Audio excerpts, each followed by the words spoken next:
Okay,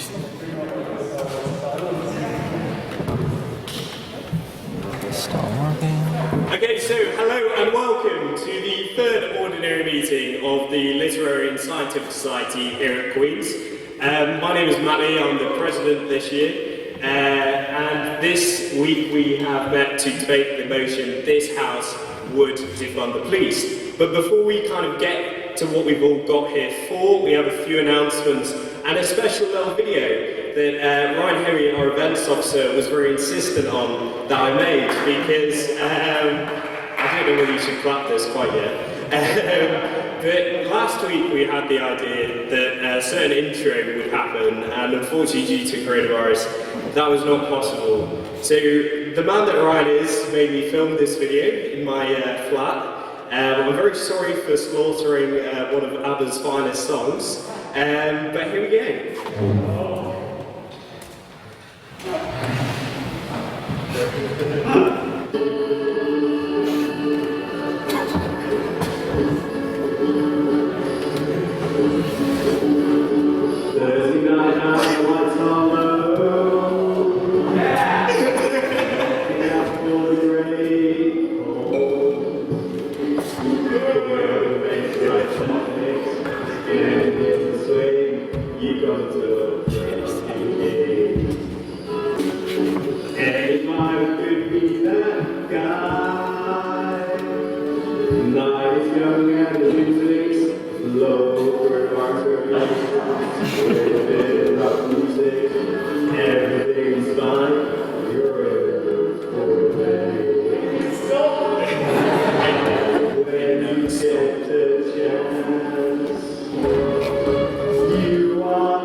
So last week we had an issue with people drinking on campus. Please don't drink on campus, and as a little picture there, Fanta, when it's in an iron brew bottle, is not very convincing to a certain member that tried to claim that that was iron brew. But the next topic of announcement is fines. So as you'll know, Matthew Bradley, the previous president, came up with some very interesting fines. We had a member of the society that was fined a Land Rover. So this year, I think we'll do something similar, keep it a bit interesting. As a reference, I do really like Buckfast, so if you do get fined and fancy buying me a bottle of Buckfast, that's absolutely fine. Okay, and here's to the big announcement. So if you were around last year, you saw the beginning of Lit Talks. Now, Lit Talks was the opportunity for politicians, big kind of characters within our society to address the society. And this is why we've relaunched it this year. So can we get a bit of a drum roll going for the first Lit Talk that we've got to announce for the 172nd session is Mary McDonald, the president of Sinn Féin. So Mary McDonald will be coming up to the society. This will be streamed live, and what is the date, Mr. Let's-Officer? 13th of November. So we will be uploading that on Facebook and doing it around the usual rounds on email, etc. But if you want to kind of tune into that, you get a chance to ask Mary Lou questions about what you think, and it'd be really good to try and get more people involved in that. So I'm really happy to announce that. So to normal business again. So I'd like to introduce Mr. Matthew Sullivan, our secretary, who I'm so glad can be here after finding out he probably doesn't have COVID. So, Matthew Sullivan, Mr. Secretary, for the minutes.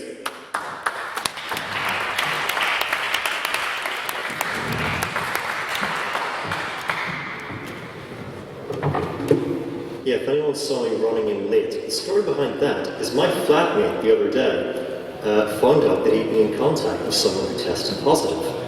So he got tested, and I got the results of this, which allowed me to stop self-isolating 15 minutes before the debate. So I ran here.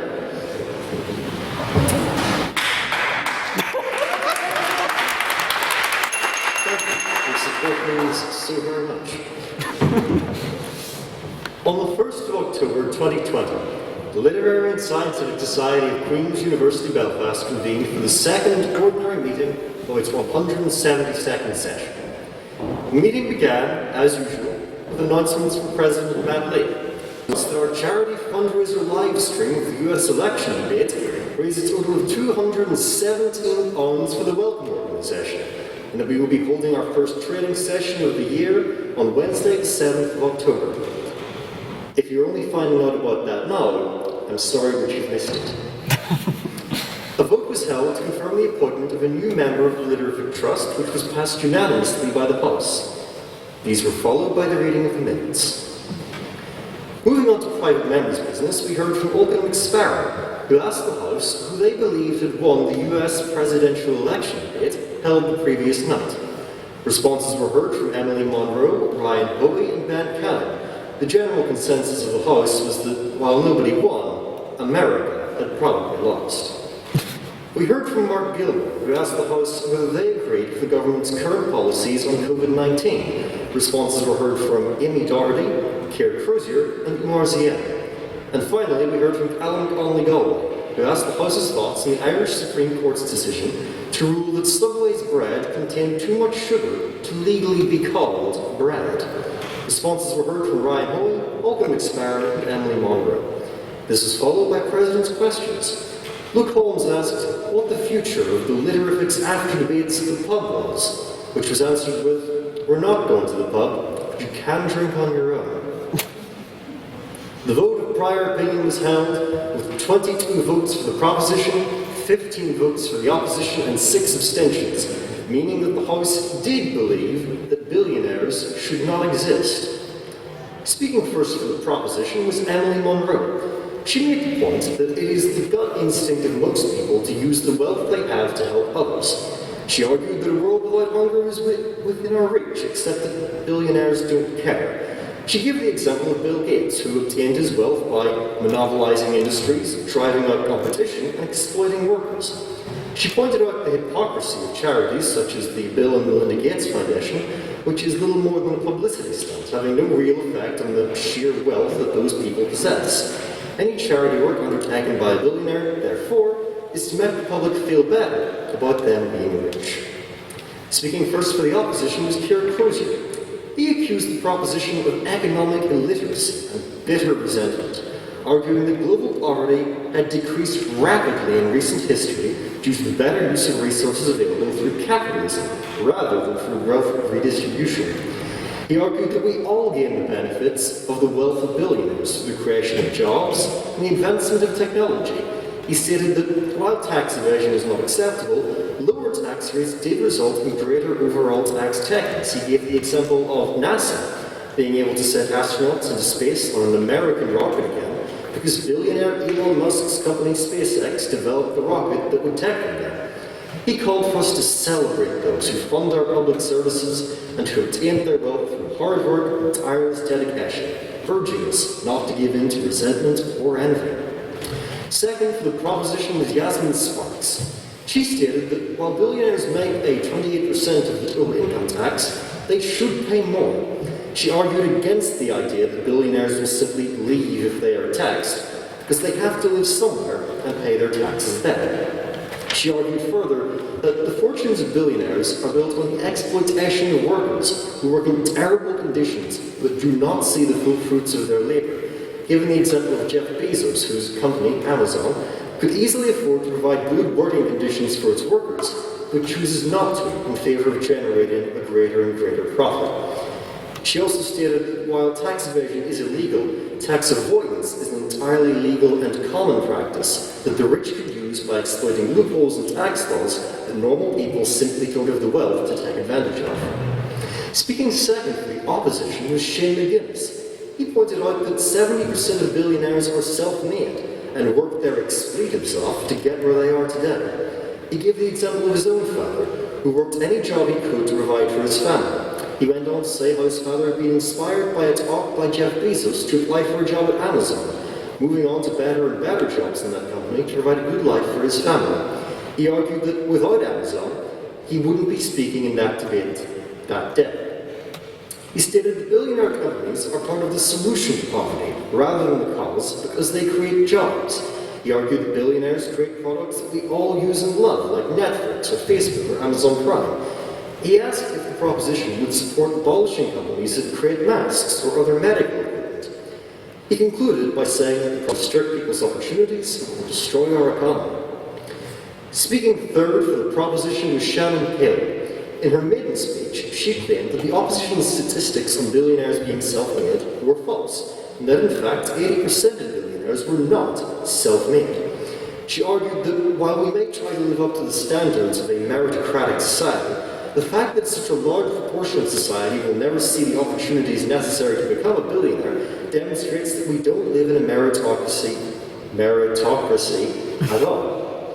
She argued that because billionaires can hoard their wealth, those at the bottom of society will never be in a position to better their circumstances. She stated that while the number of people in absolute poverty has increased, so too has the wealth of billionaires, arguing that if billionaires actually contributed to the system, they would not hoard so much wealth.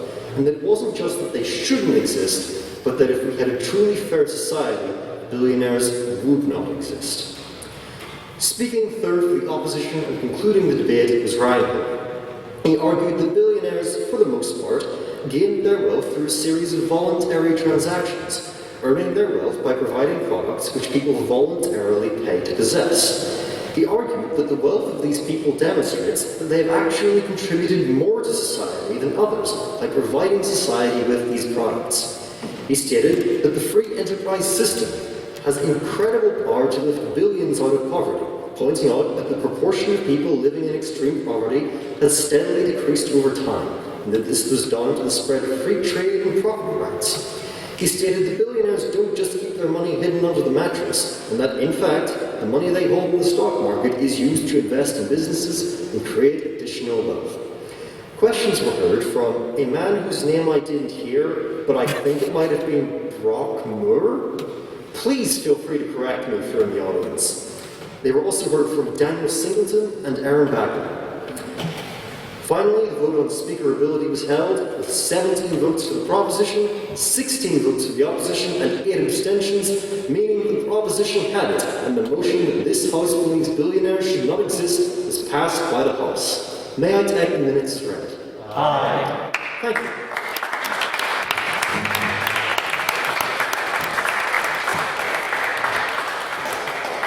Thank you for that. So now we turn to private members' business, and I have just noticed that number 7 does say the pub. So I'm sorry about that, because there is no pub with COVID. So if anyone would like to raise a piece of private members' business, this is where you can raise something that you've seen in the news, a motion that you think that the House should address, an issue close to you, or just something you think would be quite interesting. Then if you could raise your hand and you for a discussion in the House. Does anyone have any piece of private members' business?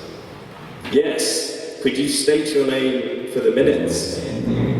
Mark Gilmore, I'm going to take my mask off and slowly back away so you can hear me. So this week, over this past week, we've seen some new strategies in defeating COVID, or at least managing it, have been this idea of circuit breakers, right? The executive have said that this would be a really good idea to implement so that we can gradually have this tap sort of system. And the question asked in the House is, do we think this will work? Is this another COVID strategy that is doomed for failure? Or will this be the thing that saves us? Does anyone else have any comments on that? Yes, could you state your name for the minutes, please? Daniel Singleton. I think the problem with the time that we're in is it's all so uncertain. So we can have these scientists coming up with new strategies and they can be brilliant in their own right. But the issue with talking about whether they will or won't work is we simply don't really have anywhere to know until it works or doesn't work. Anyone else have any comments on this topic? Yes, sir, with the funky mask. Can you state your name for the minutes, please? Glad you think that, Mark. Ben Cavan. So I think the fact that I believe it's something like 6,000, maybe I'm chatting from thin air, scientists have signed a thing saying that they believe there should not be a lockdown. I think this speaks for itself, that even the scientists are saying this. But the government aren't listening to them. I think it's gotten beyond a joke. I think they need to listen to reason and not create a pandemic, to quote Peter Hitchens. Very good. Well, Mark, do you have a final comment in response on this motion? In response, then that's an interesting point about lockdown. I'm not entirely convinced that at least having an initial lockdown was not a good idea. But look at Sweden.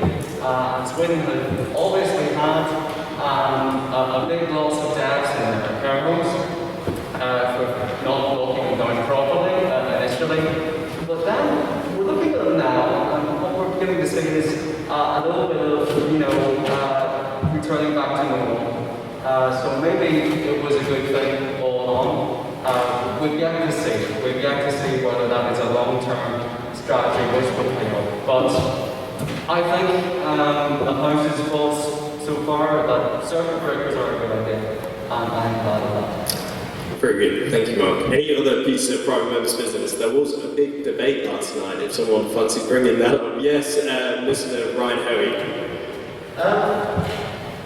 There was a debate, and I don't know whether you actually watched it. The Vice President and Senator Harris.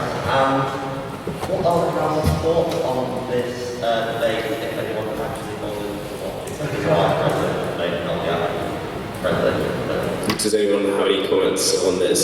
Yes, with the pink mask, if you state your name for the minutes and try and shout.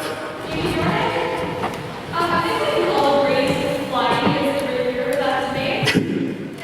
His reaction was weird because he just shut off and completely stared. And also during the debate, he was really disrespectful to Kamala Harris. And it said something that she has to speak up and tell him again and again that she needs to speak. I don't think he knows how the debate works.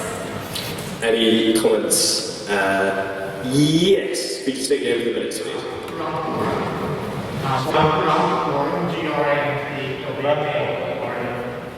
So I think the debate was another shambles of debates, and it's kind of reflecting how, what of the steps in America is politically.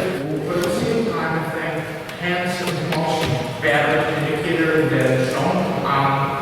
Trump was really overserved us in the debate, trying to, go fully on his back, where he has a much better debater as his vice president than Pence.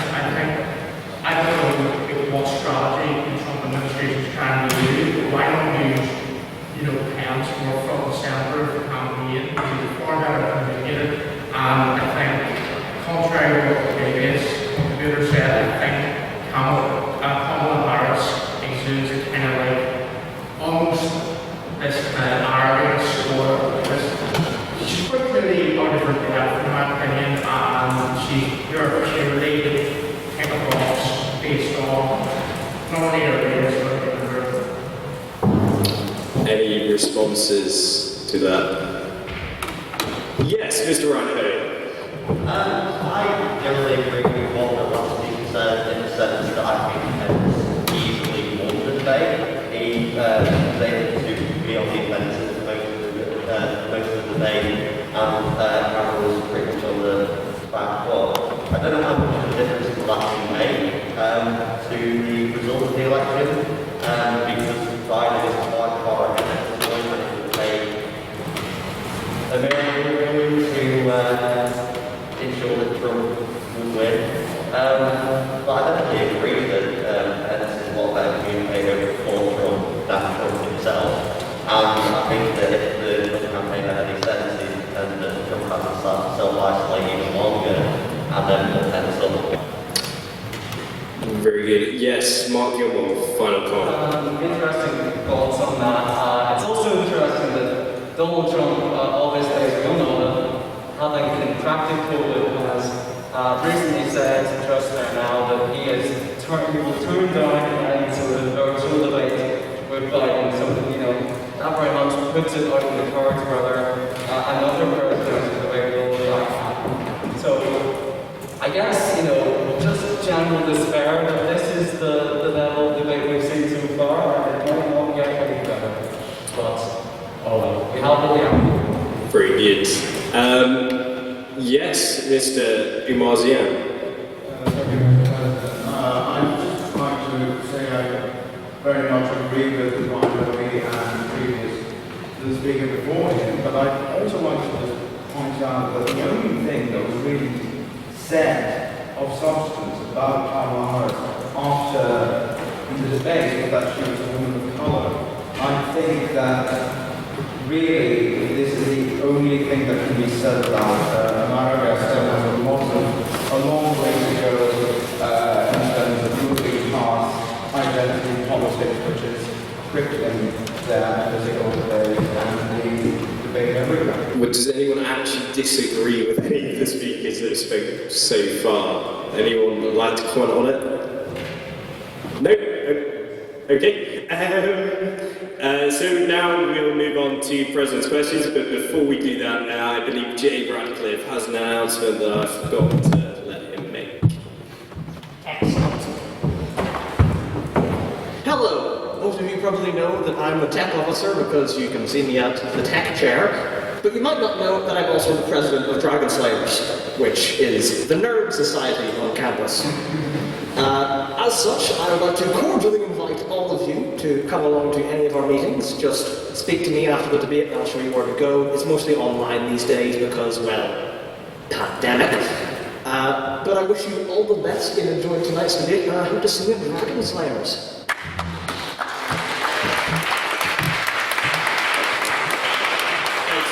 So, President's Questions, if you have a question to the President about how the society runs or anything in general, even if it's about Subway bread, then I will hope to answer that in the best of my abilities. So does anyone have a question for the President? Yes, Mr. Markham. Mr. President, right, I saw that slide earlier of you being the self-proclaimed debating queen. Yes. It got like creative juices flowing, right? Which is what you want, from slides like that, right?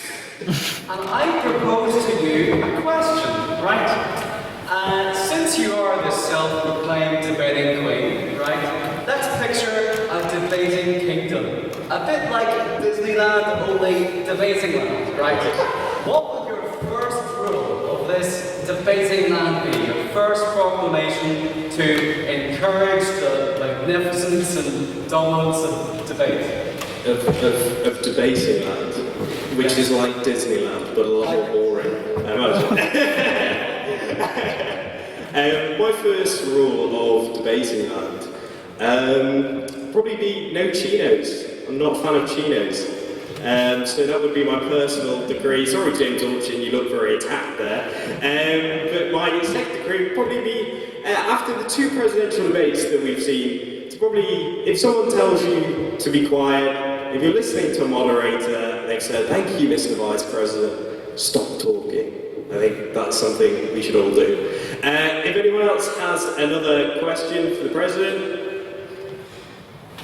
No? Oh, yes. State your name for the minutes, please. My name is Pedro Looney. How do you get your hair like that? How do I get my hair like this? And then put a bit of hairspray on, yeah. I used to have a massive quiff, like a proper grease quiff when I was in school, but that's long gone now, sorry. But yeah, just use a bit of gel. There you go, fashion tips. This is a man too. Any more questions? No? Yes, Miss Mark Gilmore. This is my second question. This is your second question. Something popped into my head that I had to know the answer to, right?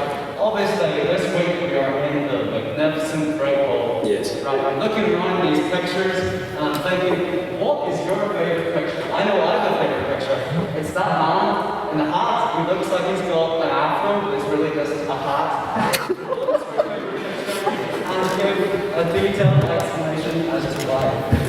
What is my favourite picture in Great Hall? I'm looking around and the only ones that catch my eye are politicians, and I'm trying not to be controversial. I quite like to see this blue and red one with the lady stood in front of it. Yes.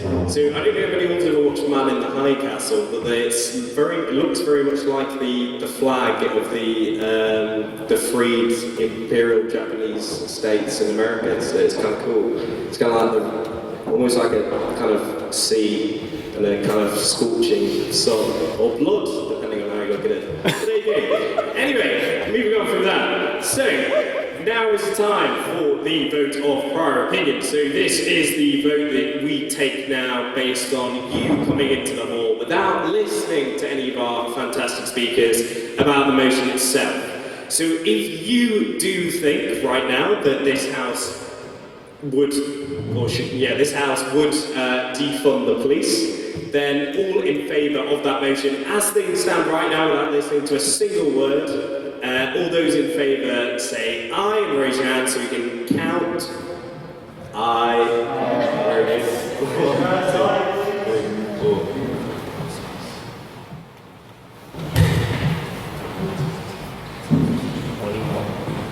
Yeah. All those against say nay and raise your hands as well, please.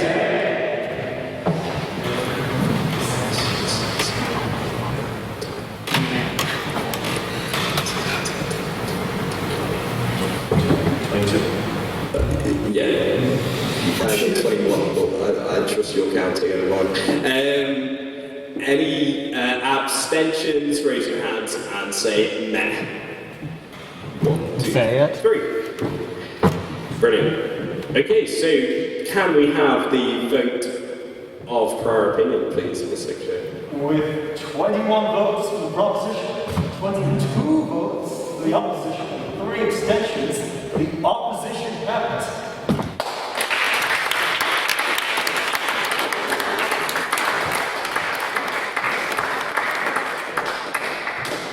Well, thanks all for coming. See you this time next week, yeah? So, just going to go through the rules of the debate once again because we have a team that is fully made of maiden speakers, I believe. I think that's correct, yeah, the proposition. So, the rules of the debate go as it is proposition versus opposition. It is 7-minute speeches. The first and last minutes are protected time. You can ask a POI after the first minute and before the 7th minute by just raising your hand and saying on that point or point of interest, etc. If you do this repeatedly after being declined, that is called barracking, and we will tell you to stop. Could I have a... Well, I'll do it myself actually. So, after the first minute, you will hear. After the 7th minute, after the 6th minute, you will hear. And then after that, after on the 7th, the end of the 7th minute, we'll just keep banging it. But yeah, that is the rules of the debate, and I'm confident that the proposition and opposition are happy. Yep, brilliant. So now it turns to me to start the debate, so I'd like to start by introducing the first speaker on his maiden speech, Anthony McNutt, for the first speak for the proposition. So, thank you.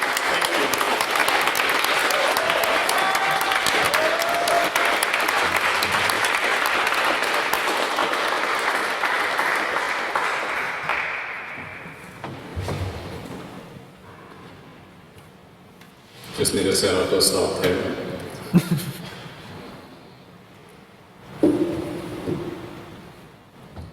Tonight, we framed our argument for defunding the police into 3 parts. Pedro shall be basing his arguments on the ineffectiveness of an overfunded police force. Daniel will be making note of instances where a reduction in policing and more focus on the improvement of social conditions and change the regulation of certain crimes has had better effect. And I will be opening the debate by clarifying what defunding the police really means, how policing affects those in poverty more than those not, and explaining the alternative that defunding offers. I would like to open by clarifying that defunding the police is not a case of binary and does not simply mean we either have police or we don't.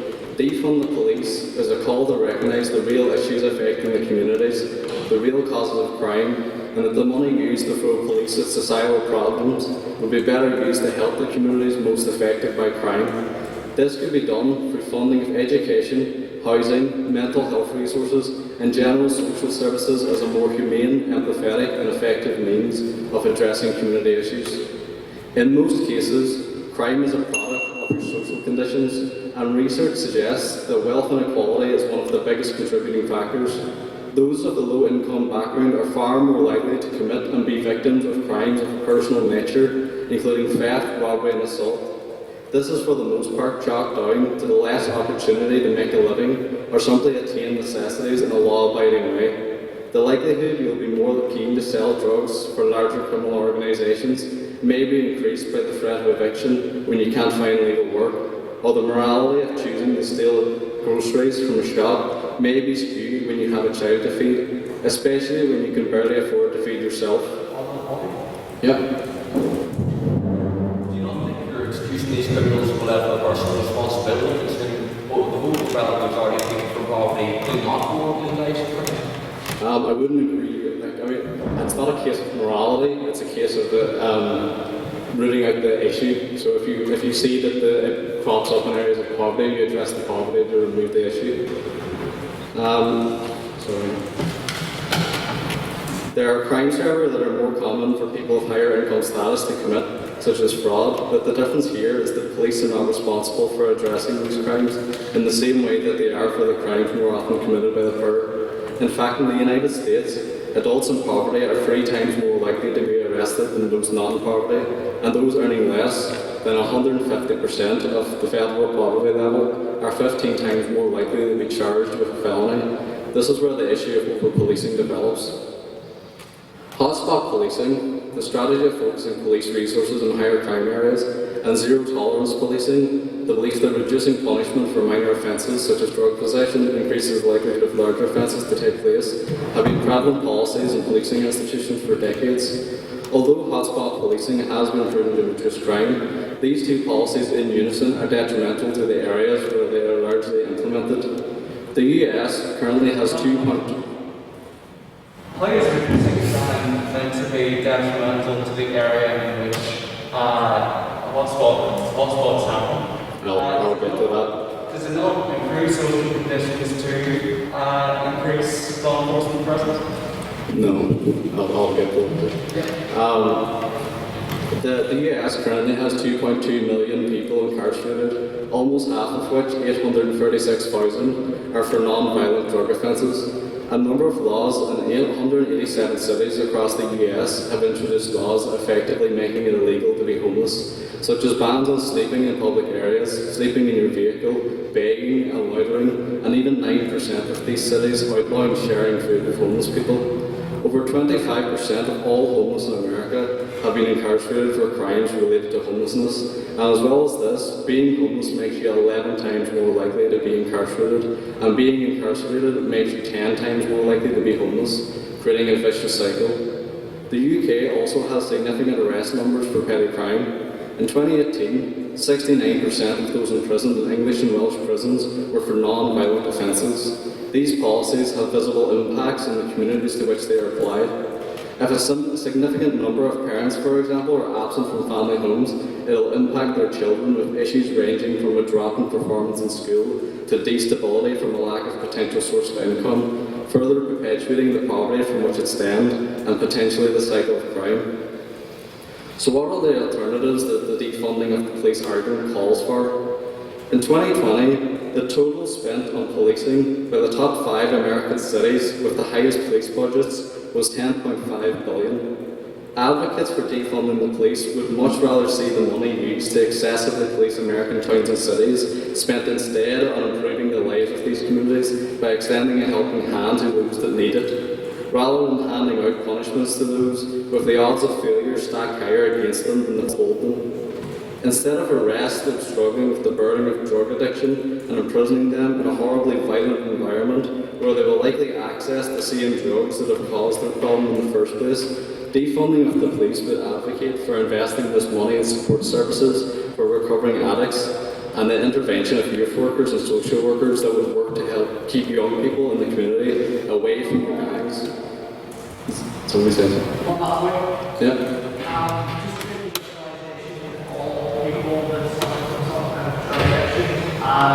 Should essentially be given by all and should not be dealt with under the law. Sorry, what was that? I want to say, the generalisation of all substance abuse should essentially be exempted from the law. Yeah. Can you talk about that, please? Well, I don't think it's a crime to have a drug addiction. I don't think you should be sent to prison for it.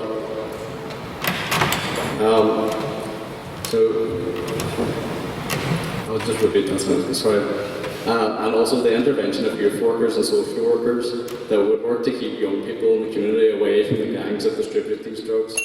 Instead of unjustified violent police responses to sex workers, defunding would move this money towards shelters and services to help alleviate the danger sex workers often face. Instead of labelling people into the simple childish categories of goodies and baddies, defunding the police looks to cause people to commit crime and prevent it by investing in poor schools, having adequate and accessible mental health services, and having decent housing and welfare support for those that need it most. I'd like to finish by addressing the strong focus on America that I have used in my arguments. This is for two reasons. America is the country that defunded the police movement after the murder of George Floyd in June 2020. Being the straw that broke the camel's back. Therefore, it has significant importance, but also because it is one of the most heavily funded police forces in the world, and American society would benefit greatly from using that money to instead help the communities that over-policing affects, instead of making their lives harder. I'd like to reiterate my initial point that defund police is not a binary issue, and the extent to which the money may be better spent elsewhere varies. From state to state, police force and country to country, with some countries possibly not needing much of the funding at all, as they already have adequate social care for their citizens. However, for those countries where it is needed, it is a highly important message, and that is why I would encourage to vote in favour of the proposition tonight. Thank you.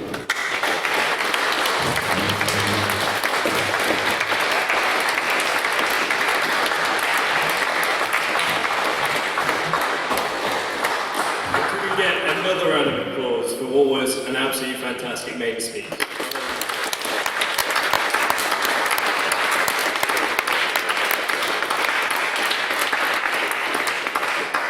And now it turns to invite Mr. Ben Cavan to introduce the argument for the opposition.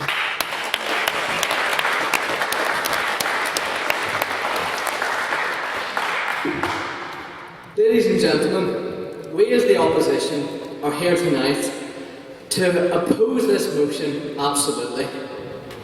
Indeed, from the offset, it is clear that ACAB, all communists are bonkers. Bonkers! And so we as the opposition will first say that there has been a decrease in the number of people joining the police force, and this has led to an increased crime rate. And therefore to defund the police would merely exacerbate this issue.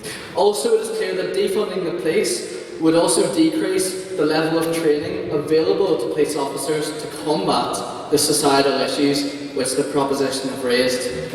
And finally, I will argue how the situation in the US cannot be compared with that of the UK. Our second speaker, Keir, will talk about how there is no correlation between reducing funding to create a better police force, how alternatives to policing are premature and ineffective, and he will share a little bit into the successes of the PSNI. Finally, our third speaker, Mark, will be focusing on the drawbacks of social workers as law enforcement, and how the police are the only body suitable to perform law enforcement. And finally, on the inconsistencies of the Labour Party on this issue. But first I want to offer a bit of rebuttal. We, as the opposition, are not here to say that the police funding needs increased. We simply are here to say that the police should not be defunded, and it is on the proposition to prove to you, ladies and gentlemen, that the police should be defunded. Yes. A large amount of the wealth from cities like New York, 25% of which is being spent on police. Surely that money should be going to the community instead of police when it isn't needed. Well, as I shall argue in my speech, increased funding towards the police has led to a reduction in serious crimes. And as I say, our burden is not to even prove this. So therefore, the funding is very useful for the police. Anyway, on to my speech. The first point. There is already a problem getting new officers into the police, and the defunding would exacerbate this situation as it has led to an increased crime rate. Indeed, from 2007, the number of those joining the police force has dropped from around 150,000 to around 120,000 new people per year. This has at the same time led to an increased rate in serious crimes of 19%. Namely between 2018 and 2019, 14% of which was in murder and manslaughter. And we as the proposition propose that this is due to the fact that due to less people joining the police force, there is less of a police presence in the UK, and therefore people feel more confident to commit these heinous crimes, and of course that is simply awful. And indeed on the flip side of this, as I had said earlier when answering the point of information, an increase in police funding has led to a 14% fall in sexual offences over those same years. Yes? So you said that defunding the police would create, exacerbate problems. But most crimes committed are crimes of passion, so they're not crimes that are premeditated. How would defunding the police make this any better or any worse if it's crimes and passions that police can't actually be there for to begin with? Well, as I just stated, there has been a fall in 14% of sexual offences. That, in most cases, will be a crime of passion. And so it highlights the improvement of police recording processes and practices due to their increased funding. And to defund the police would undermine this good work and could lead to a rise in issues such as these sexual offences cases. Secondly, I want to argue that defunding decreases training available to police officers, which helps to combat these societal issues. In 1993, Stephen Lawrence was murdered as a black man by a police officer. This then led to a judicial inquiry, and in 1997 it was ruled that the police were institutionally racist. For years, anti-racism training implemented into the police training schedule, and in the opposition's opinion, this has been extremely successful. Yes? The point is that you don't have to take away everything to do with the police, and also a lot of policies that the police respond to will be better responded to by social workers, such as drug addiction. Well, Mark Gilmore and Keir will respond to the point of social workers in their speeches, but what I'm trying to argue here is that defunding the police would decrease this useful training into the issue. It's not necessary to defund the police when they can be adequately trained through better funding as well. And as I was going to say, this has clearly been successful due to the fact that over the last 10 years, of the people to die in police custody, only 8% of those were black in the UK. 8%, that is a measly number. And so defunding the police would worsen this problem, would worsen racism in the UK, as it would mean that there would be less training available to try and combat these issues for the police. I finally want to say that a lot of this debate hinges on the USA, and I want to say that this cannot be compared with the police in the UK. Indeed, it's clear that racism is a deeply seated issue within the USA. However, it is not so much of an issue in the UK, as only 2.2% of the black population are in the UK, whereas in the USA it is 13.4%. And yes. How can you compare the levels of racism using the amount of the population of a country? Surely the comparison. Well, naturally, of course, there can be less cases because of the amount of people, but as I said earlier as well, only 8% of the people dying in police custody has been black. So it's not as deep-seated issue like it is in the US. There are other deep issues within the police in the UK, however, as our other speakers will argue, they have been alleviated, such as sectarianism in Northern Ireland has significantly decreased through the creation of the PSNI.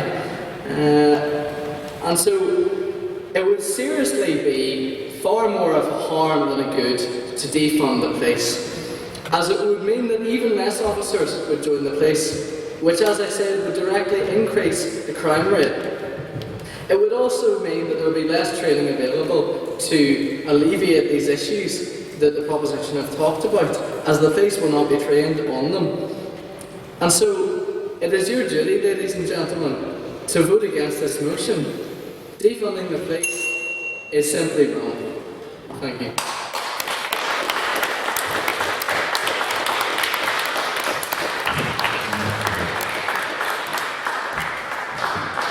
Thank you for that, Ben. And now it turns to me to introduce the second proposition and the second speaker for the proposition and the second maiden speaker of tonight's debate.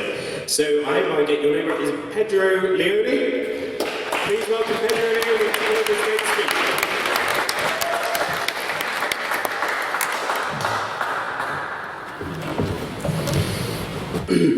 I'd like to start by pointing out that the previous speaker's communism rhetoric reduces a deeply complex debate to identity politics, demonstrating a deep lack of understanding from our opposition. As the proposition, I want to defund the police as there is a lot of evidence that suggests largely funded police forces do not help society in any way better than less funded police forces. I want to talk about how police forces that are overfunded do not lower reoffending rates, just up reincarnation rates. Reincarceration rates. While this might seem like a good solution to crime for the short term, it isn't representing what the crime system should really be about: reform, rehabilitation, and public protection. In the UK, between 2013 and 2017, there have been 1 in 5 rape convictions from people that have already had a rape conviction. 1 in 5 rape reoffenders. These numbers are just a drop in the ocean and could be incredibly higher. However, out of over 55,000 reports of rape, only 2,000 cases were brought for prosecution. The police force in our own country is failing. They cannot protect the public, they cannot rehabilitate, and they cannot offer adequate punishment. Our abhorrently low prosecution rates and our shockingly high reoffending rates prove to us that our money is being wasted on the police. The funding of our police force is a question on many people's minds recently, many seeing our system as underfunded. However, I want to demonstrate to you that the problems I've discussed do not come from lack of funding. Take, for example, the United States, a place that is known for its large funding habit of the police force.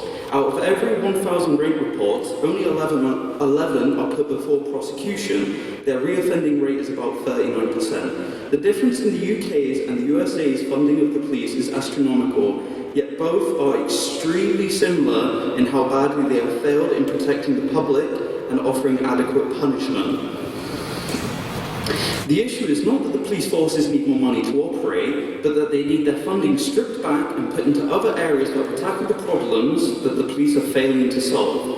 Police forces seem to show a pattern of catching crime, but not preventing it. When you add overfunding into the story, you get these schemes that are supposed to prevent crime, but end up being useless, such as surveillance. The UK is seen as having an underfunded police force.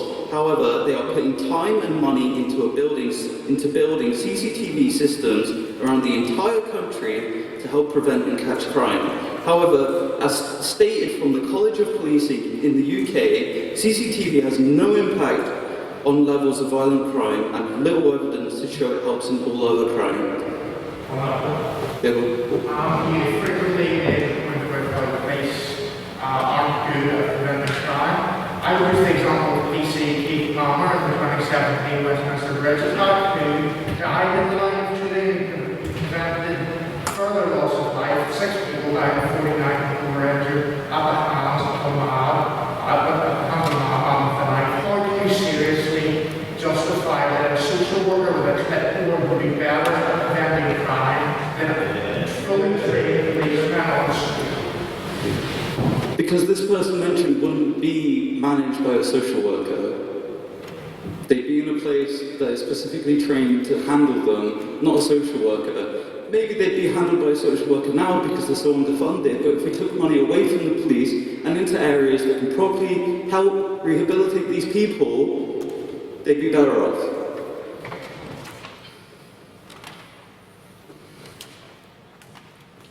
Police forces are institutionally racist. This is seen from statistic directly from our government. For every 1,000 white people, there would be 4 stop and searches carried out. Compared to black people, it is 38 stop and searches for every 1,000 black people.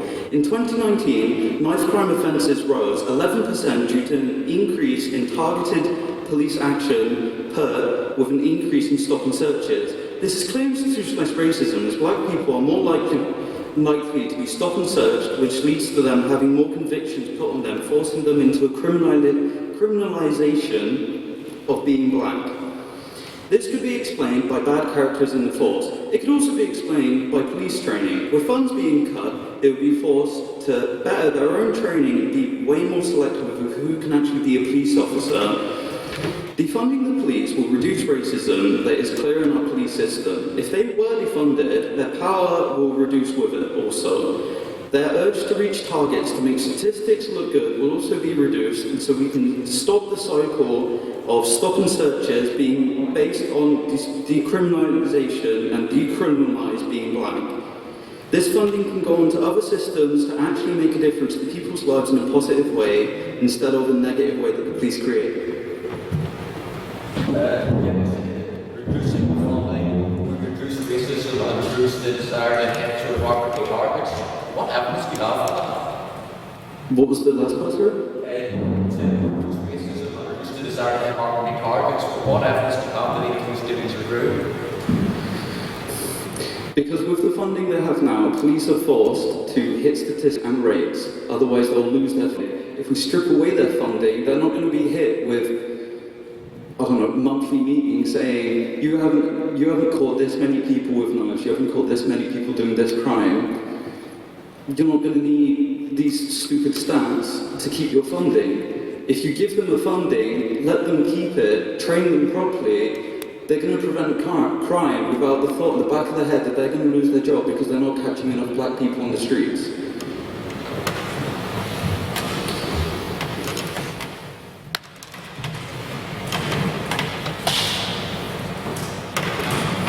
The House should vote on defunding the police as they are not properly acting out their role in society. They do not cause rehabilitation, they do not cause reform, they create a space for criminals to meet other criminals and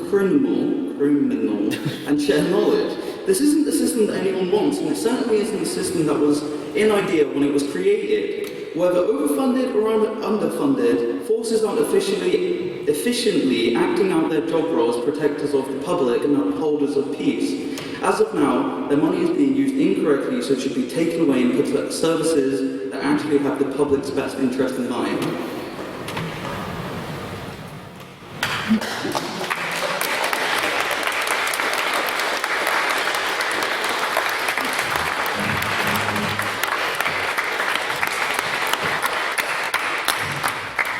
Can we get another round of applause for what was a fantastic maiden speech?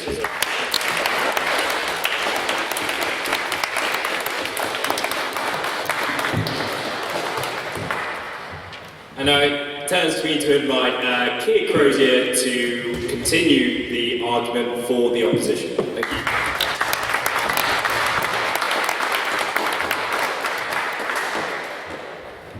you. Ladies and gentlemen, what you've heard from the proposition tonight is nothing other than ill-thought out nonsense.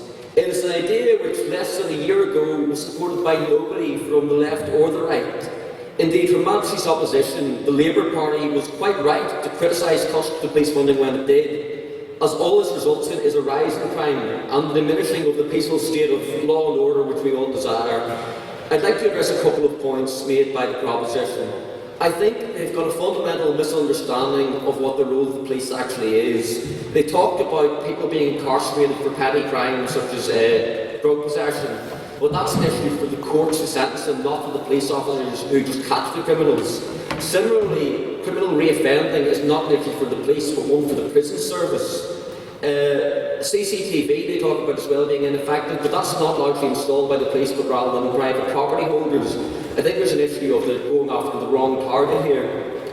But I would like to point out that whenever policing budgets have been cut, a rise in crime has ensued. Indeed, police cuts saw homicide rates increase by 39% between 2015 and 2019. Go ahead. I'd like to say that although legalisation of drugs will help, that would inevitably mean a decrease in the police force because you wouldn't need the same numbers of police looking for people with weed on them or whatever.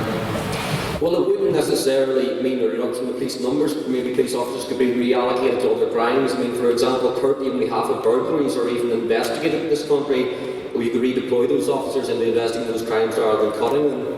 But sensible opponents on the left and right have highlighted this, and it's your most vulnerable communities who suffer the most greatly. This is the real impact of defund the police. What evidence does the proposition have that a defunded police force would be better able to enforce our laws rightfully and less likely to incorrectly shoot suspects? The answer is none, ladies and gentlemen, because they have chosen to advocate empty sloganism with no consideration at all for the ill effects which will impose on us all. Okay?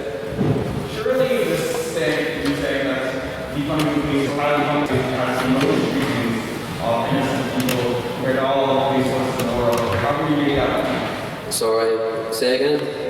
Didn't make it out.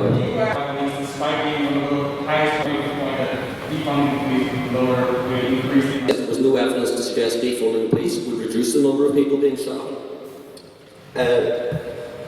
The fact is that we want our best and brightest to join the police because that will result in the efficient and fair constabulary upholding the laws of the land which we need.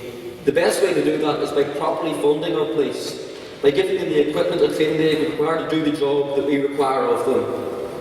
When we live in a situation whereby the noble choice to enrol in the service of the people by joining the police is financially prohibitive and an option only to those who have no other, we cannot expect the educated, dutiful citizens whom we desire to uphold law and order to see their future in policing. Those in favour of defunding the police have argued that the money from defunding could be better used using community projects to help address the root causes of crime. And this is a noble aim, but it requires a huge leap of faith that these projects will work. And even if they do, they would take years to bear fruit. To defund the police is to put the cart before the horse, and we have already illustrated how less police leads to more crime. The answer is not to defund the police, but rather to sensibly reform it. And here in Northern Ireland, we have a lot of excellent experience in this area. We had the RUC, a police force which was not representative of the community it served. It was not supported by large sections of the Catholic/nationalist community, including Sinn Féin. However, following the recommendations of the Patton report, the RUC was successfully reformed into the PSNI. Among the most significant recommendations of the report was the introduction of the 50-50 recruitment policy to increase recruitment in the Catholic community. These kinds of measures, rebuilding bridges of trust between police forces and the communities they serve, are what is needed, as opposed to the dangerous and destructive rhetoric being advanced by the proposition. Nowhere in the Patton report was it recommended that the police should be defunded. The idea that a police force could be properly reformed without adequate financial resources was obviously absurd. The PSNI was one of the great success stories of our own peace process and of police reform. 5 years from its transformation from the RUC, 99% of Catholics supported it, similar to the 80% of Protestants. While in 2007, Sinn Féin, by then the largest nationalist party in Northern Ireland, formally recognised the PSNI. Sir Robert Peel, founder of the Metropolitan Police, had 9 principles of policing.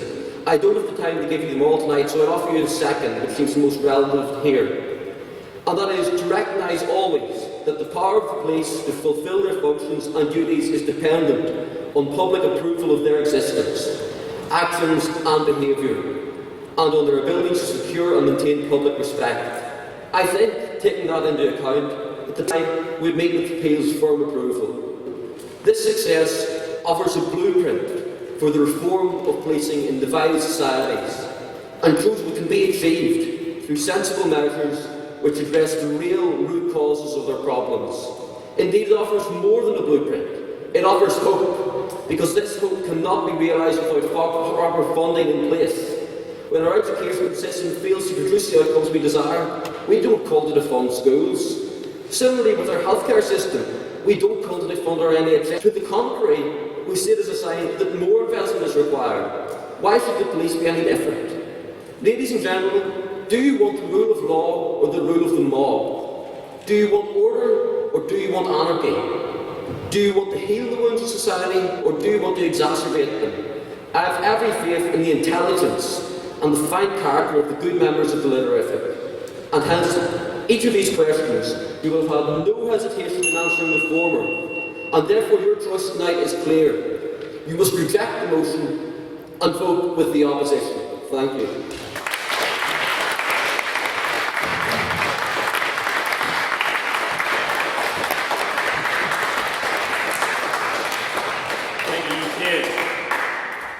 So now it turns to me to introduce Daniel Singleton to close the case for the proposition. So thank you very much.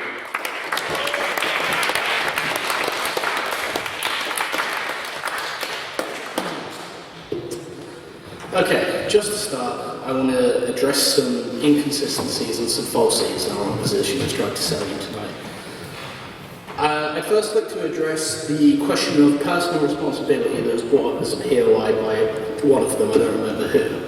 In any fair legal system, the root causing of an issue is always addressed and taken into account on the deciding of a sentence. So why do we now have to apply this logic to our own mentality towards a situation? The second point I'd like to bring up is the point of 8% black deaths in UK custody. It doesn't address anything to do with how the police are treating black people. A more accurate statistic for this would be that black people make up 53% of our prison population. The next point I'd like to bring up is the point of the prison system being responsible for how many incarcerated people and how many people are prosecuted. The police decide who should be prosecuted. It won't go to court unless the police say, yes, this person needs to go to court. And another thing of defunding the police not being supported at all since before last year, ACAB, which if you look into its history has been advocating for reducing police funds since its beginning in the 1940s, has existed since the 1940s. Moving on to what I would actually like to say. We have Rodney King, George Floyd, Philando Castile, Terence Crutcher and Alan Sterling, all cases of black people being killed as a result of police intervention. Even as close to London, black people are being stopped, brutalised and arrested for no good reason, just because the police believe that the gang issue is a black issue. We've tried not to go too deep into the racial element of this debate tonight because we wanted to illustrate how this problem can affect us and does affect us all on a grander level. But it would be an injustice akin to the police brutality that has brought us here in the first place to ignore this, an injustice to which our opposition would have you believe is perfectly acceptable. On my part, sure. We do not advocate at all for police brutality, and in fact, I speak for the whole position that police brutality is something we firmly stand against. To paint us as advocates of police brutality is completely ingenuine. So we're very interested in Thank you, Mark. If you could withdraw that comment, if that's okay. Okay, sure. Yeah, I will withdraw.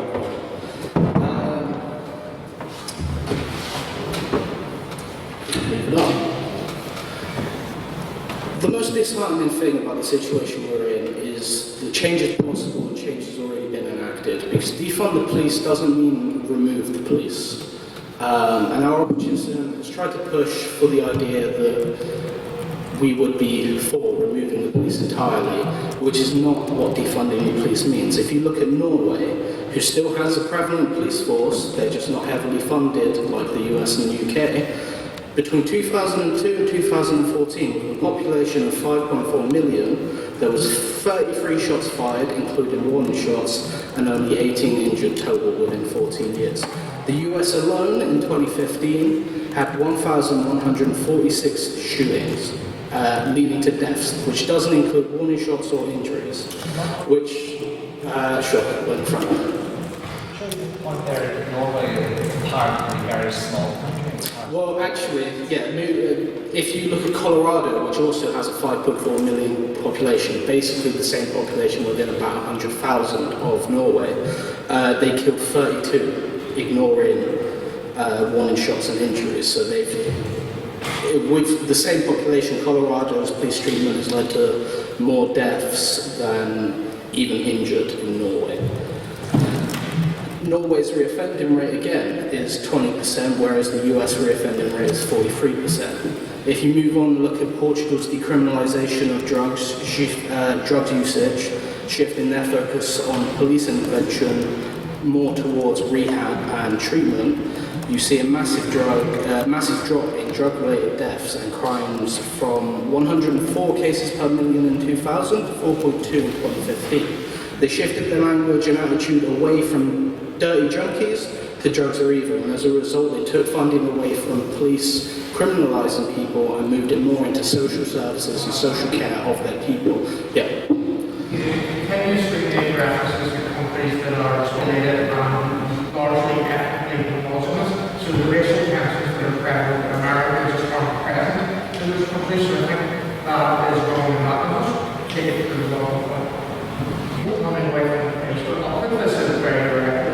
How do you feel that taking funding away from the police was a difference between you or someone in your family being a victim of serious violent, potentially violent crime? We need to make a very clear point on that. Well, that's not really particularly relevant because we're not advocating for removing the police entirely. Sure, police should be there to respond to emergent violent crime, but what we're talking about is how the heavy funding and reliance on the police has led to much greater deep-seated social issues. We have drug usage at an all-time high all over the UK. We have reoffending rates at an all-time high all over the UK. And this is all because of people we're focusing on sending them away and getting rid of them and ignoring them.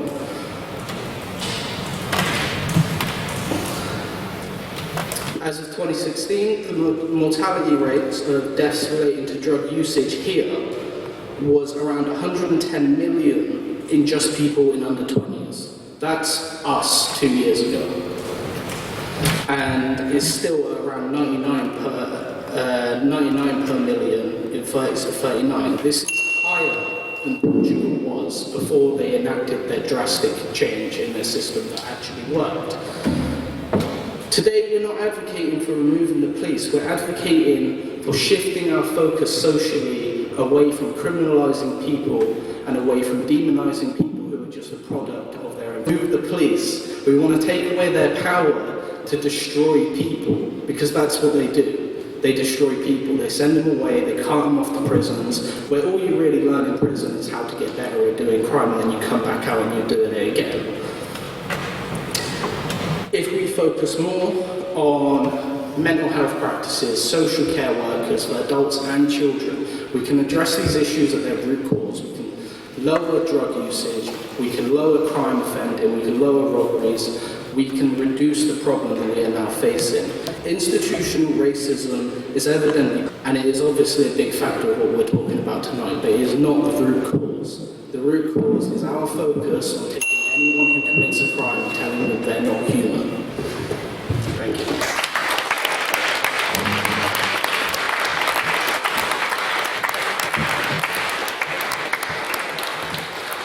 Can we get another round of applause for what was, once again, a fantastic main speech?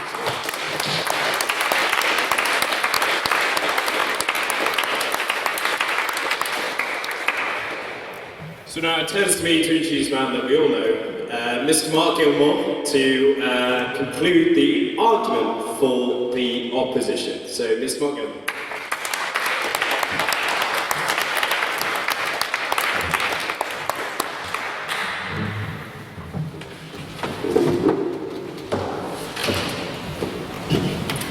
Good evening, dear members of the House. First of all, I want to say it's fantastic to see so many fresh faces, but I'll not detract from my debate time. Tonight I'll be speaking about the ineffectiveness of substitution of police with social workers who carry clipboards. They cannot tackle crime, they can only prevent it before it happens. I'll also be speaking about actual solutions that we can posit to this structural racism that exists within America and at home as well. And I'll also be speaking about the complete inability that we have to implement this within the UK. But first of all, a bit of rebuttal. So, I'll start with Mr. McNutt. Mr. McNutt, what we see from his arguments are a complete lack of causation. Per conditions are that way because of high crime rates.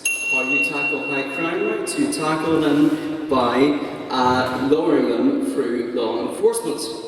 And this law enforcement needs to be tackled before with social work, true, but it also needs to be tackled during the actual crime itself. Yes. That's a complete lie. I mean, poverty is not generated from crime. If you look at America, for example, it's from having your great-grandparents as slaves, your grandparents refused jobs and then redlining. Thank you very much. There are definitely more issues than crime, but crime, if you look into disadvantaged areas, is one of the main drawbacks from actually proceeding from those disadvantaged areas. Next of all, we had Mr. Leone. He talked about a rape culture. I posited this question to the House: how exactly are social workers meant to stop rapists?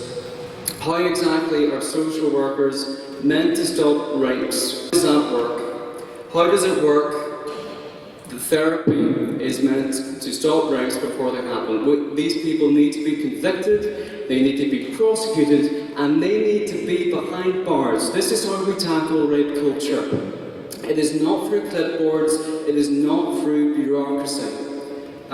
Next of all, he talked about the police being funded. This has caused... He talked about how the police were purely out for crime statistics, and this is purely how they were funded. This is not true, right? Obviously, the police effectiveness is determined by how they are able to tackle crime. When crime goes down in particular areas, police funding goes up. This is the way it should be. This is causation. This is what we've not seen from the proposition tonight. Instead, he would have you believe this idea that police are just wanting to tackle anyone they see in the street. This is not true. It is crime going down, which causes police funding. Now, Mr. Singh, I found it quite offensive, actually, that he would demonise the opposition so much as to say that we were advocating for police brutality. We completely condemn police brutality tonight, and in fact we believe that the proposition putting forward this motion does not help tackle police brutality. In fact, an underfunded police force is probably the most dangerous and probably the biggest cause that you could find of police brutality out there. Defund the police does not mean remove the police, is one of his arguments. Well, how do you reckon Minnesota then, when the BLM protesters approached Mr. Frey, the mayor, and they said, abolish the police? Originally he said, okay, defund the police, that sounds like a good idea. It's a slippery slope. They said, abolish the police, or else there will be no justice. No justice, no peace. Who polices the police? Was chanted. We have also seen across the proposition even a complete false dichotomy. We can have social care and police funding. In fact, both are needed, both go hand in hand in preventing crime. But the proposition would have you believe that we on the opposition are completely against any kind of social funding. This is very much needed, right? This complete false dichotomy is not helpful to the conversation at all. We do not want to demonise those who are a product of their environment. We want to help them in every way we can. Leading on to my arguments. So obviously, in the wake of George Floyd's death, we have a very emotive and charged situation. At first, we had unity. At first, we were completely all ready to condemn the police brutality that took place. But then we decided to fracture whenever there were two different ways of solving this issue. There was a childish, knee-jerk response that said, the police are the problem, we must remove the police. Ladies and gentlemen of the House, we don't need no police, we need better police. How does stripping police of funding cause better police? It doesn't. As Keir said in his speech, in any other situation that we have in society in which there are failing performances, as we so very clearly see, we then pour funding into it. In education, we pour funding into it. We don't take it away. Social workers are not able to help communities like the police do. One thing we have seen from the wake of the Defund the Police movement is CHAZ, Capitol Hill Autonomous Zone. This was an area in which law enforcement was completely removed. Because of that, what we see law enforcement become in that area was in fact people wielding baseball bats, demanding that you hand over your property or have your head bashed in. This is not law enforcement, and this is exactly what would happen if we remove police funding, if we remove police from vulnerable areas. We need to be able to tackle crime and able to make social conditions better. This is how we make social conditions better even. 3 ways in which we can tackle racism instead of defunding the police. We stop school location segregation. We offer better police training with funding.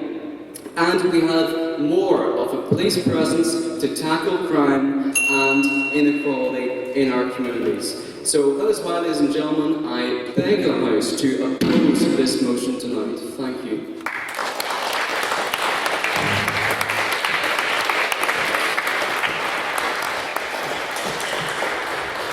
Thank you, Mark. So now it is the opportunity for you to ask a question to the proposition or the opposition to test their arguments or kind of see how you feel that they fare. So we'll start off by questions to the proposition. So this is questions directed to the proposition of this House would defund the police. Yes, man in a tan coat, could you state your name for the minutes, please? Shane McGuinness. The proposition in the second part speaker criticised stop and search. Stop and search has taken thousands of lives off the street. Would you really put an end to this life-saving process? Proposition can decide between themselves who's going to respond. Stop and search, their statistics that they provide you would suggest that they draw knives off the street, but it doesn't delve into their mistreatment of people on inherent racial biases, and it doesn't address their treatment of people in the first place. Just because they're taking knives off the street doesn't inherently mean they're doing it in the way they brutalize people when they do this. They tack them to the ground for no good reason, just because they have the right to stop and search them if they want. Opposition to respond. Well, I think it's very telling that as the whole world is suffering with the coronavirus pandemic, right now London is suffering a life epidemic, and there's no small part about the fact that under city plan, police stop and search has been drastically cut back, and more lives are staying in the street, and more bodies are ending up in the world. That's what happens when you defund the police. Any goes to the opposition. So this is questions directed to the opposition. Yes.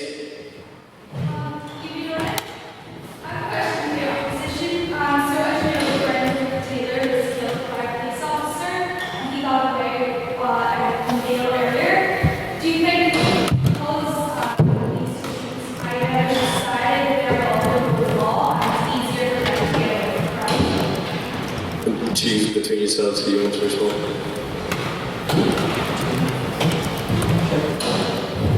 Well, I think it's clear that there needs to be a balance here. Of course, there are plenty of cases in which police officers can be convicted, whether it be a criminal offence or a negligent offence. I think of the case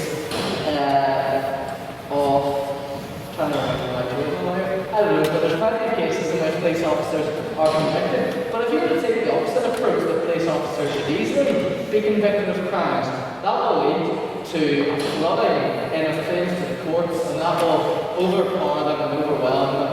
And so there needs to be that balance achieved. Of course, police are not of the law. That is what the rule of law is there for. They are there to enforce the law, and that is that. Proposition to respond? Any? I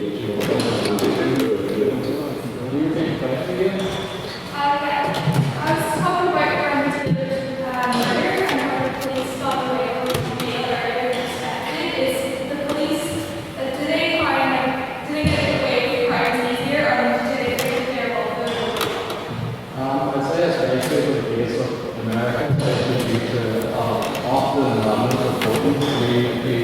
if you look at a lot of cases, they're often videos and they probably won't even be popular. I mean, the likes of Boris might not even reach to the same level as the way if somebody doesn't video that. So like the public friendly, they do really want notice and I mean they can because they have public videos. Any questions that are abstaining? So any questions that apply to both the proposition and the opposition? Yes, Mr. Anho.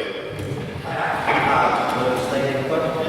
The abstaining question is, there seems to be a bit of an issue about what defund the police actually means, because I was under the impression that defund the police means restricting the police and pretty much all of it. Basically, in America, they said that they were basically going to get rid of the police in this area and replace it with like more like a law enforcement services that were basically rebranded the police. So what do both sides actually define defunding the police as? Proposition to respond first.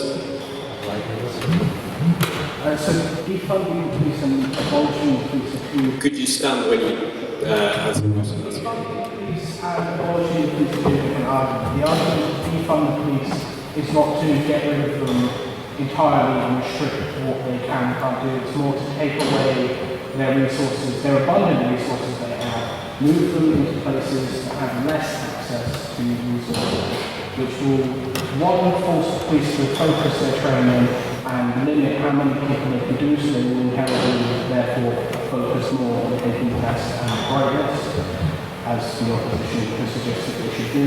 And then it also allows other institutions such as mental health care, social services to use more money to do better work. Opposition to respond? That's a very good point, Brian.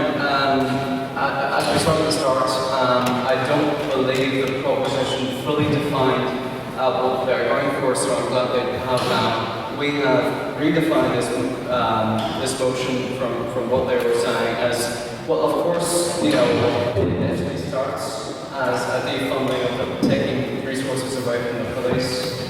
But as we have seen all across America in many cities, but primarily in Minnesota where George Floyd was murdered, this has quickly devolved into abolish the police, completely remove them entirely. It seems if you give this argument any leeway whatsoever, it suddenly runs a mile and becomes, we need no police in these areas, we need no law enforcement. What we need is social workers. And as Matt asked, how is a social worker meant to tackle a situation in which a gun is pointed at them, in which there is an armed robber, in which there is a hostage situation, in which there is a murder case. The list is endless. They can't. The proposition have been unable to tell us how they could do that. They can't, and this is why you should vote for the opposition. Thank you. Any final questions to the proposition? Yes. Could you state your name for the minutes, please?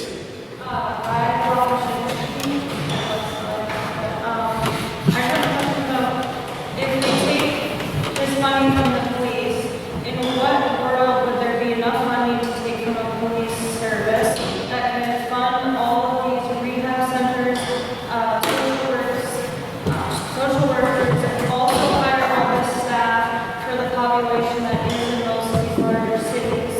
How would there be enough funding from one police service to be able to do that instead of just using that funding already in that police service to maybe train them to be able to handle those situations better? Yeah, proposition to respond first. Anthony, could you stand when you answer the question? That's right, please. Well, I'd say that you could do it to an extent. I mean, this is like infinite amount of money that you're going to use, but you'll always be taking some amount of money. I mean, if you look at the cases where it's such as like New York or Los Angeles and Chicago, 37% and 25% of their budgets is spent on police. If you even have some of that money, you could start investing that in social projects. As well as that, you can even expand defund the police to other aspects. I mean, for example, in the UK, there's a large amount of military spending. Like in 2016, we decided to spend on a nuclear submarine over the NHS. You could extend to other ideas as well. Like. Opposition to respond. I think with all due respect that when the proposition are starting to take liberties with the motion now, they're saying actually we can't basically do police crime to defund the military as well. Like, really that's not the motion, and the answer is not the question, we can't. Policing is actually a relatively affordable thing. Police officers are not especially highly paid, especially at the level, whereas the social workers, the psychiatrists, we need to try and cover this work. It's going to cost an astronomical sum, and simply, you're right, it's not viable. Any questions to the opposition? Yes. State your name for the minutes, please. So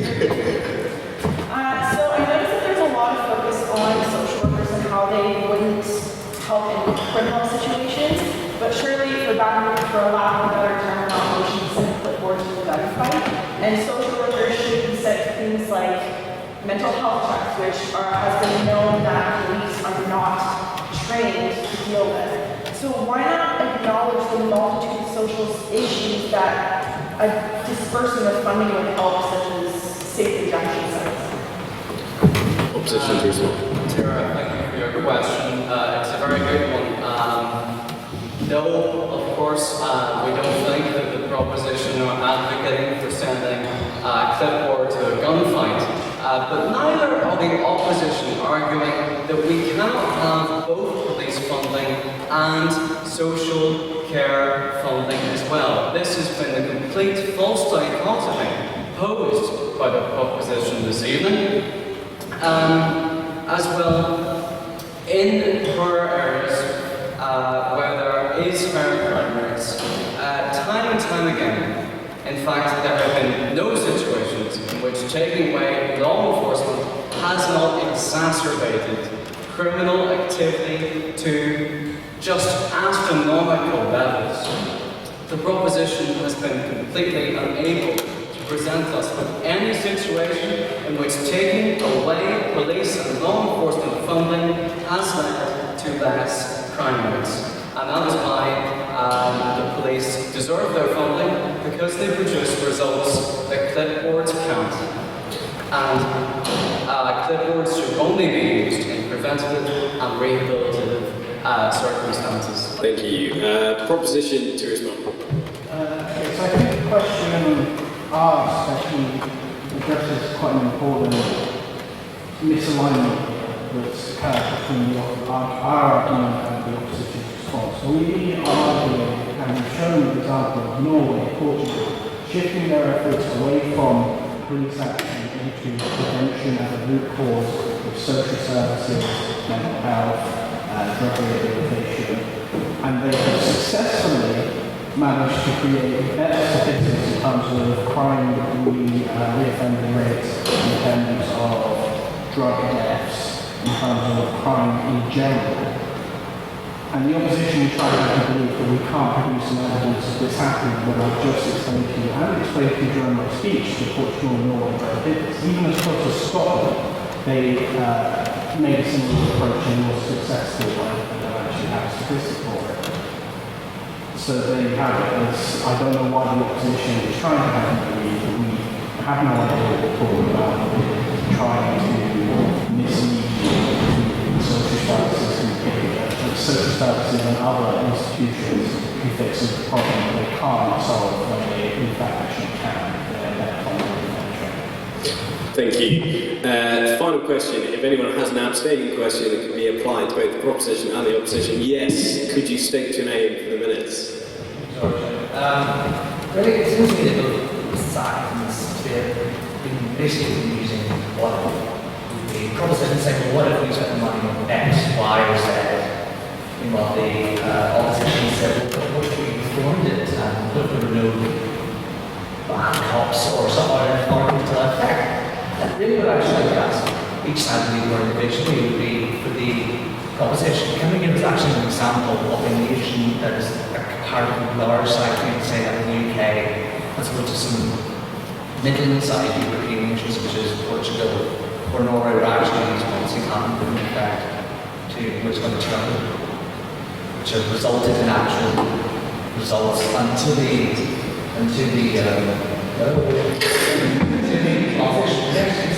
where situation has occurred outside the simple regional situation like Northern Ireland, where it actually notable successes. Okay, that's interesting. So there's two separate questions in one question. So I will let the proposition respond first. Bring up the size of the European countries that we bring up. I don't think it's particularly relevant the size because we're not talking about the size of the place, we're talking about the magnitude of the issue. If you look at Portugal, for example, their percentage of deaths in drug use was the same as it is now here. So regardless of size, we have the same issue to the same magnitude and they did something about it as well.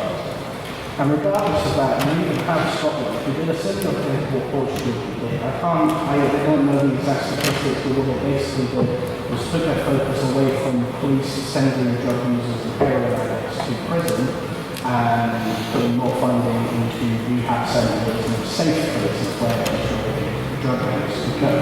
What we're not saying is get rid of the police, they're evil, destroy them. They don't do any good. What we are saying is we need to focus more on addressing the issues that we cause, and the only way to do that is to take our astronomical funding that we send to the police and nowhere else, cut it down a little bit, diverse it somewhere else, and see what happens. Because at the end of the day, change is needed, and because the change is needed, we don't know what it looks like, so we have to go what we know as well. Thank you. Opposition to respond.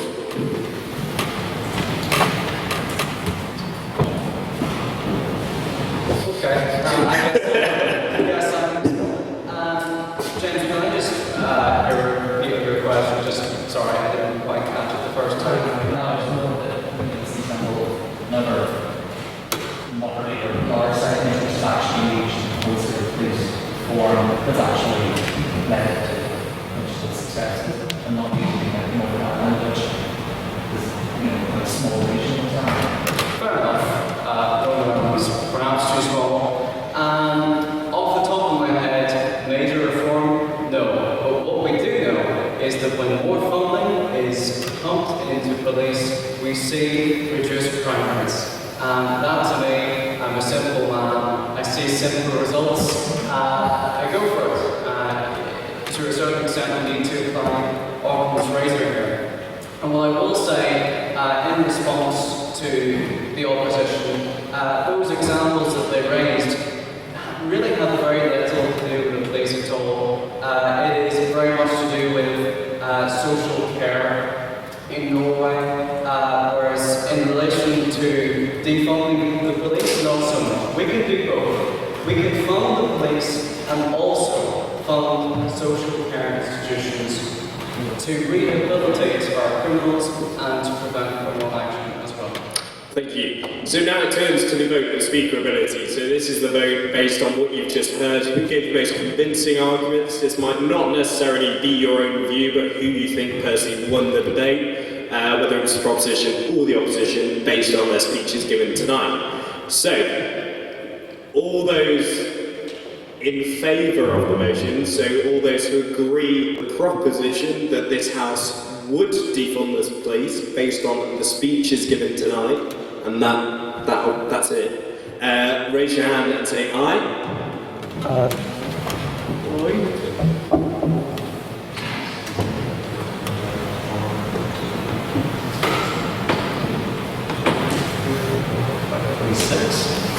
Yeah.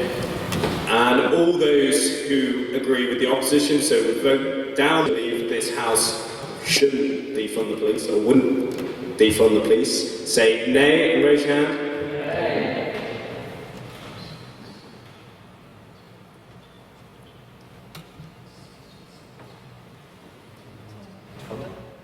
20. And all those abstainers that wish to abstain, raise your hand and say no. 3, 4, 3. Okay, Mr. Secretary, could we have the vote of speakerability?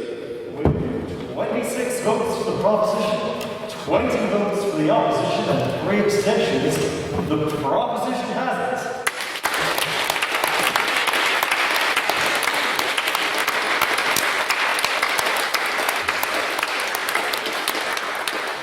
So thank you everyone for coming in this evening. I apologise for my slaughtering version of ABBA. I hope you enjoyed this. Next week's debate is the arts. It is the arts. Emily. So this House believes the arts are a luxury and not a necessity. So if you really want to come to that debate, that's great. We should be back here in the Great Hall. So we'll be posting about that soon, and the event with Mary Lou McDonald will also be posted. If finally you wish to sign up as a member, if you even don't have the money today, register at least with Tira, and therefore you can keep the £3 freshers charge before it goes to £5 next week. So thank you all for coming, I hope to see you soon, and that's it from us. Thank you.